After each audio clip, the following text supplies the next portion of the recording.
제24장. 닷새 후에 대제사장 아나니아가 어떤 장로들과 한 변호사 더둘로와 함께 내려와서 총독 앞에서 바울을 고발하니라. 바울을 부르매 더둘로가 고발하여 이르되, 벨릭스 각하여, 우리가 당신을 힘입어 태평을 누리고 또 이 민족이 당신의 선견으로 말미암아 여러 가지로 개선된 것을 우리가 어느 모양으로나 어느 곳에서나 크게 감사하나이다. 당신을 더 괴롭게 아니하려 하여 우리가 대강 여짜옵나니 관용하여 들으시기를 원하나이다. 우리가 보니 이 사람은 전염병 같은 자라. 천하에 흩어진 유대인을 다 소유하게 하는 자요, 나사렛 이단의 우두머리라. 그가 또 성전을 더럽게 하려 함으로 우리가 잡았사오니 당신이 친히 그를 신문하시면 우리가 고발하는 이 모든 일을 아실 수 있나이다.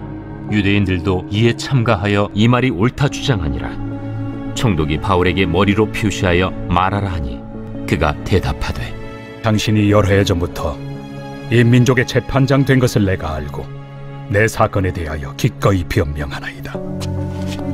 당신이 아실 수 있는 바와 같이 내가 예루살렘에 예배하러 올라간 지 열이틀밖에 안 되었고, 그들은 내가 성전에서 누구와 변론하는 것이나 회당 또는 시중에서 무리를 소동하게 하는 것을 보지 못하였으니 이제 나를 고발하는 모든 일에 대하여 그들이 능히 당신 앞에 내세울 것이 없나이다. 그러나 이것을 당신께 고백하리이다. 나는 그들이 이단이라 하는 도를 따라 조상의 하나님을 섬기고 율법과 선지자들의 글에 기록된 것을 다 믿으며 그들이 기다리는 바 하나님께 향한 소망을 나도 가졌으니 곧 의인과 악인의 부활이 있으리라 함이니이다. 이것으로 말미암아 나도 하나님과 사람에 대하여 항상 양심에 거리낌이 없기를 힘쓰나이다. 여러 해 만에 내가 내 민족을 구제할 것과 제물을 가지고 와서 드리는 중에 내가 결례를 행하였고, 모임도 없고 소동도 없이 성전에 있는 것을 그들이 보았나이다. 그러나 아시아로부터 온 어떤 유대인들이 있었으니 그들이 만일 나를 반대할 사건이 있으면 마땅히 당신 앞에 와서 고발하였을 것이요, 그렇지 않으면 이 사람들이 내가 공회 앞에 섰을 때 무슨 옳지 않은 것을 보았는가 말하라 하소서. 오직 내가 그들 가운데 서서 외치기를, 내가 죽은 자의 부활에 대하여 오늘 너희 앞에 신문을 받는다고 한 이 한 소리만 있을 따름이니이다. 벨릭스가 이 도에 관한 것을 더 자세히 아는 고로 연기하여 이르되, 천부장 루시아가 내려오거든 너희 일을 처결하리라. 백부장에게 명하여 바울을 지키되 자유를 주고 그의 친구들이 그를 돌보아 주는 것을 금하지 말라 하니라. 수일 후에 벨릭스가 그 안에 유대 여자 두루실라와 함께 와서 바울을 불러 그리스도 예수 믿는 도를 듣거늘 바울이 의와 절제와 장차 오는 심판을 강론하니 벨릭스가 두려워하여 대답하되, 지금은 가라. 내가 틈이 있으면 너를 부르리라. 동시에 또 바울에게서 돈을 받을까 바라는 고로 더 자주 불러 같이 이야기하더라. 이태가 지난 후 보르기오 베스도가 벨릭스의 소임을 이어받으니 벨릭스가 유대인의 마음을 얻고자 하여 바울을 구류하여 두니라.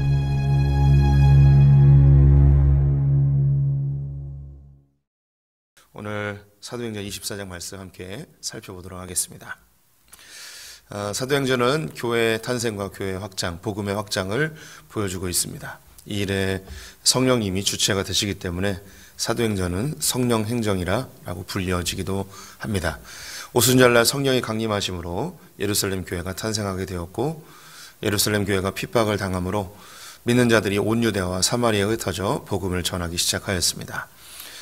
이 복음은 이방인들에게도 전파가 되어져 안디옥의 최초의 이방인 교회가 만들어지게 되었습니다. 바나바와 바울이 안디옥 교회를 사역하던 중 전도 여행을 시작하게 되었는데요. 바울이 주도적으로 3차 전도 여행까지 마치고 예루살렘으로 향하게 되어집니다. 바울의 궁극적 방향성은 예루살렘을 거쳐서 로마 그리고 스페인까지 가고자 하였습니다. 예루살렘을 가고자 할 때에 많은 주변 사람들이 우려와 걱정이 많았지만 그럼에도 이 복음에 대한 열정으로 예루살렘을 향하여 가게 됩니다. 아니나 다를까 폭행을 당하여 거반 죽을 뻔하였는데 천부장이 소동의 원인을 찾고자 바울을 구해내게 됩니다. 바울이 죄를 진 것이 아니고 유대인의 율법에 관련된 일이라고 판단한 이 천부장은 유대인 공회에 회부하여서 죄를 찾고자 했지만 유대인 공회에도 죄를 찾지 못하게 되어졌습니다. 바울이 로마 시민이라는 것을 알았던 천부장은 그가 큰 고초를 당할 것을 알았기에 혹은 무고하게 죽을 수 있는 위험성이 있었기 때문에 그를 총독이었던 벨릭스에게로 호송하여서 심판을 받게 합니다. 이제 오늘 24장이 바로 이 벨릭스 앞에서의 고발과 그의 심판에 담겨 있는 장면인데요. 며칠이 지나서 닷새라고 되어 있네요. 대제사장 아나니아가 변호사 더둘로를 데리고 벨릭스를 찾아왔습니다. 변호사라고 되어 있긴 하지만 변호사라기보다는 검사 역할을 하고 있습니다. 바울이 무슨 죄를 졌는지 조목조목 벨릭스에게 고발을 하고 있습니다. 이 벨릭스에게 고발한 내용은 세 가지였습니다. 첫 번째는 그가 전염병 같은 사람이다 라는 것이었고, 두 번째는 나사렛 이단의 우두머리다, 그리고 세 번째는 성전을 더럽힌 자다 라는 내용을 가지고 있습니다. 전염병 같다는 것은 유대인들을 동요시키고 있다는 것이고요. 그리고 나사렛의 이단이라는 것은 예수님을 전하는 것이죠. 유대교를 어지럽히는 자라는 것입니다. 또한 성전을 더럽힌다는 것은 유대인의 가장 소중하게 생각하는 성전을 훼손하는 자, 이 세 개가 다 유대인과 관련된 내용들이었습니다. 사실 벨릭스에게 찾아올 만한 이야기도 아닌데 이것을 가지고 와서 유대인들이 바울을 무척 싫어하는 감정이 그대로 고스란히 나타나는 내용들이죠. 이것에 대해서 바울이 변명을 할 수 있는 기회를 벨릭스가 제공을 합니다. 첫 번째는 그가 소유하는 자라고 하였지만 11절 말씀을 보시면 당신이 아실 수 있는 바와 같이 내가 예루살렘에 예배하러 온 지 열 이틀밖에 안 되었고 12일밖에 지나지 않았다는 것이죠. 예루살렘에서 무엇인가 소동을 일으킬 만한 그런 충분한 시간이 아니라고 변호를 하게 되어집니다. 또한 나사렛 이단의 우두머리라 이야기하는데 이것은 나사렛 이단이라고 부를 만한 것이 아니다 라고 이야기를 합니다. 14절과 15절에 그러나 이것을 당신께 고백하리이다. 나는 그들이 이단이라는 도를 따라 조상의 하나님을 섬기고 율법과 선지자들의 글에 기록된 것을 다 믿으며 그들이 기다리는 바 하나님께 향한 소망을 나도 가졌으니 곧 의인과 악인의 부활이 있으리라 함이니이다. 그들이 이단이라고 하지만 이단이라고 쳐도 이것은 이단이라 할 수 없다. 왜냐하면 유대인들이 믿고 있는 하나님과 그들이 믿고 있는 모세의 글과 선지자의 길을 날 똑같이 믿고 있다. 그들이 그 성경이 이야기하는 것을 나도 믿고 있다. 그리고 그들이 기다리는 그 메시아를 나도 기다리고 있는데 그것이 무엇인가? 의인과 악인의 부활, 메시아의 소망을 갖고 있다라고 변명을 하고 있습니다. 마지막으로 성전을 더럽혔다 이야기하는데 그것은 오해이다, 억울한 일이다. 나는 성전을 더럽힌 일이 없다 하면서 17절과 18절을 보시면 여러 해 만에 내가 내 민족을 구제할 것과 재물을 가지고 와서 드리는 중에 내가 결례를 행하였고 모임도 없고 소동도 없어 성전에 있는 것을 그들이 보았으나 그러나 아시로부터 온 어떤 유대인들이 있었으니 그들이 만일 나를 반대할 사건이 있으면 마땅히 당신 앞에 와서 고발하였을 것이요. 자기가 예루살렘에 온 것은 이 민족이 기근으로 인해서 고통당하고 있는데 구제금을 가지고 왔고 또 예배를 드리러 왔다. 나는 이 결례 기간을 마치고 예루살렘에 올라가서 예배를 드리려 하는데 어떤 소동도 없었고 내가 모임을 회집한 것도 아니었는데 어떤 아시아로부터 온 유대인들이 나에 대해서 고발을 했는데 만약에 내가 죄를 졌다면 그들이 직접 와서 고발하였을 것이다 이야기하면서 자기가 무죄하다고 이야기를 하고 있습니다. 이것에 대해서 이제 벨릭스가 판결을 해야 되는데 충분히 바울이 죄가 없음을 알고 있었습니다. 그런데 이 판결을 연기하고 있습니다.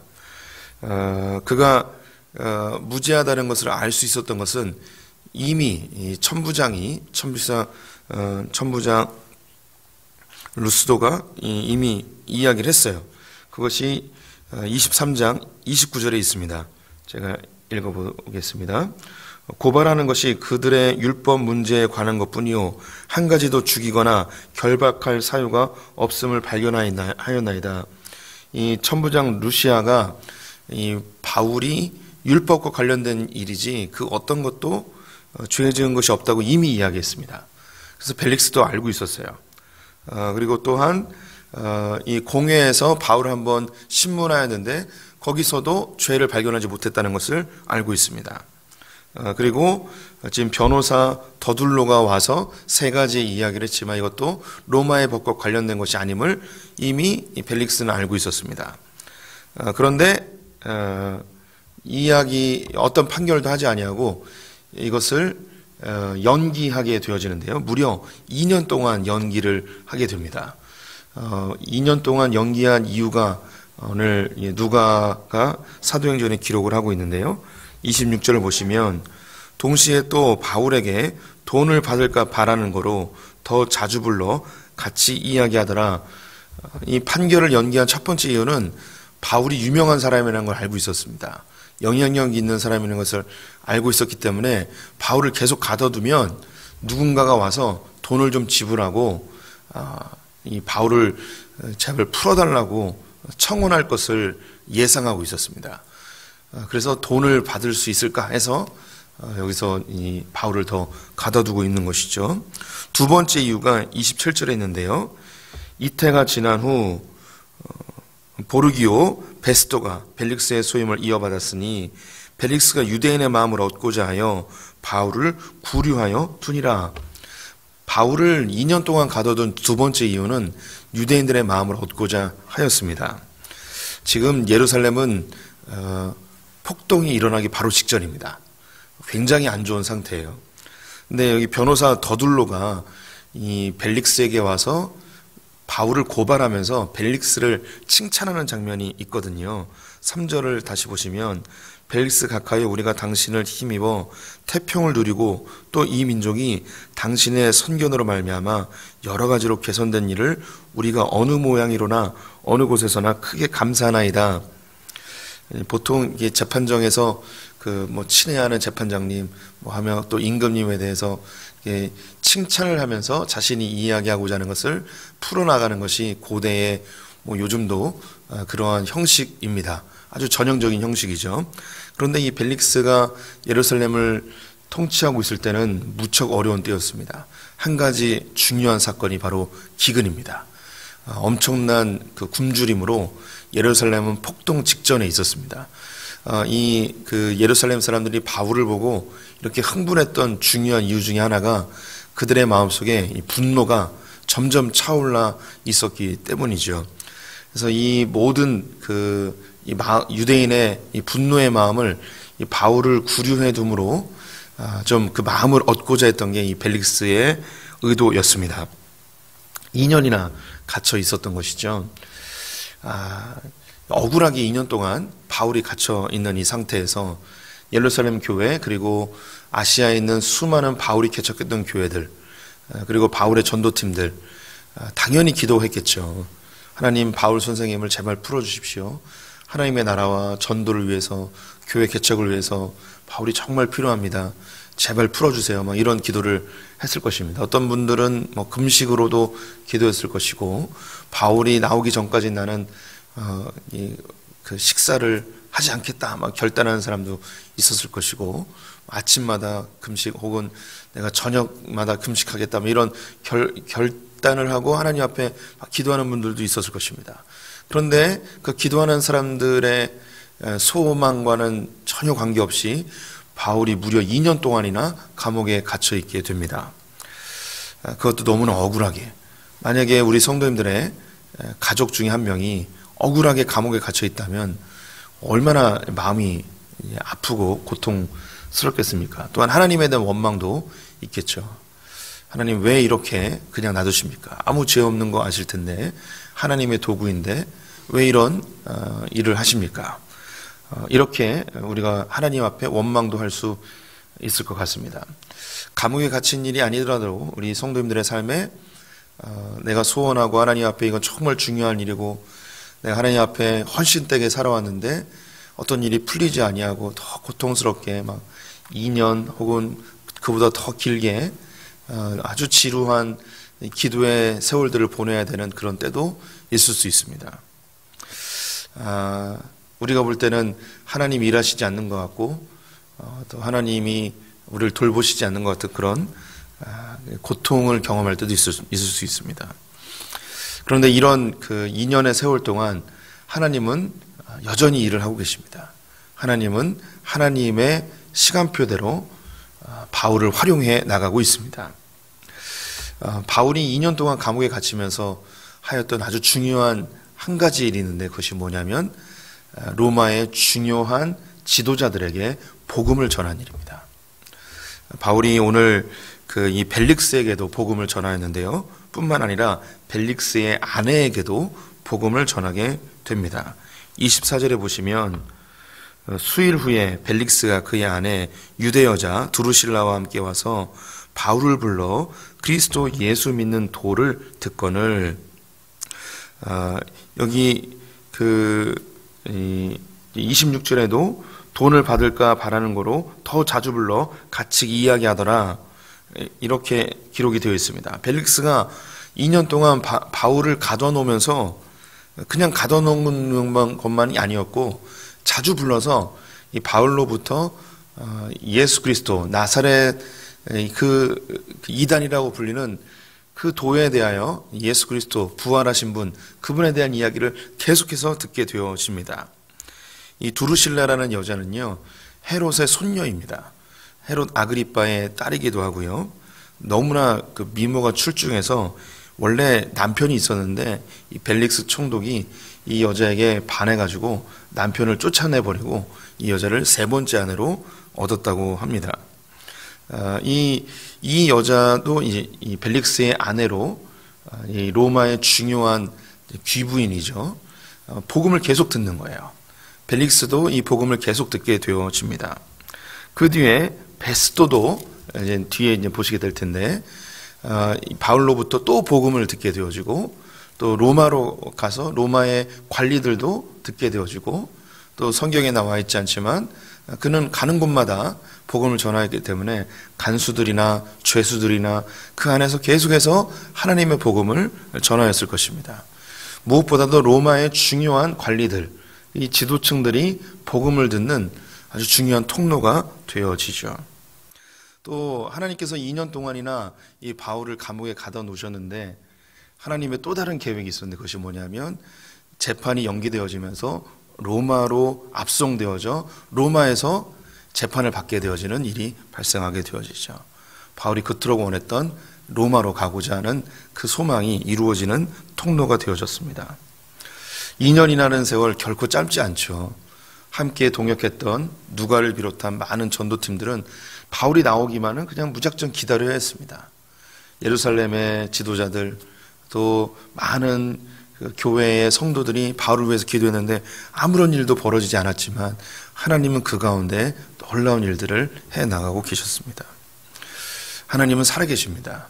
우리 성도님들이 생각할 때 늦어지는 것 같고 하나님이 아무 일도 안 하는 것 같고 답답한 현실인 것 같지만 우리가 묵묵히 기도하며 주님의 때를 바라본다면 주님은 그 기간 동안 여전히 일하고 계시고 하나님이 목적하신 대로 우리를 이끌어 가시는 줄 믿습니다. 그 하나님의 신실하심, 주님의 그 위대하심을 신뢰하는 성도님들 되시기를 주님의 이름으로 축원드립니다. 기도하겠습니다. 하나님, 주님은 살아계십니다. 주님 우리의 생각보다 크신 분이십니다. 우리의 시간표가 아닌 하나님의 시간표대로 이 땅을 운행하시며 하나님의 역사를 완성해 가심을 믿습니다. 하나님 우리는 조급해하지 아니하고 잠잠히 기다리며 인내하며 하나님의 때를 바라보는 신실한 주의 종들 되게 하여 주시옵소서. 하나님, 그런 우리가 연약한 심령을 갖고 있사오니 하나님 우리를 긍휼히 여기셔서 마음에 소원하는 바를 속히 이루어 주길 어린아이처럼 주님께 소망해 봅니다.